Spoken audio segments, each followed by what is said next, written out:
ኢትዮጵያ የባህር በር አይገባትም ከሚል መንግስት ጋር አብረ የምትሰራ ከሆነ ኢትዮጵያ በወንዞቿ መጠቀም አትችልም ከሚል መንግስት ጋር አብረ የምትሰራ ከሆነ የኢትዮጵያ መንግስት ስትሆን ምንድነው ልታረግ የምትችለው?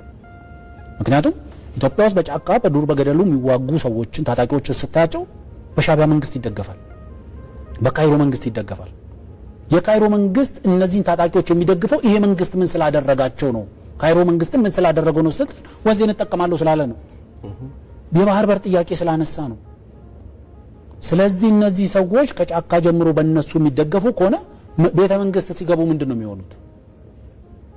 የባህር በር አይገባንም ነው የሚሉት? በወንዞች አንጠቀምም ነው የሚሉት?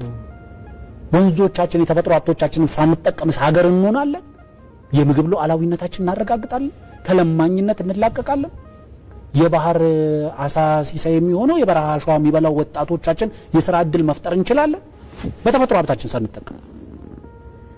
ስለዚህ የትኛውም ታይፕ ኦፍ ገቨርንመንት ኢትዮጵያ ውስጥ የፈለከው ዳራ ሲዛን ባገነንም አድርገው አዳዊም አድርገው ፌደራሊስትም አድርገው ዘረኛም አድርገው ኢቭን ዘረኝነቱን ቱ ዘ ፋሺዝም ቱ ዘ ናዚዝም ሌቭልም ለጥጠው የትኛው መንግስት የኢትዮጵያ ቤተ መንግስት ውስጥ ከገባ በመንግስትነት ስልጣን ላይ ለመቆየት የሚያስችለው የራሱን ተፈጥሯዊ ሀብቶች የመጠቀም ነፃነት ማግኘት አለበት።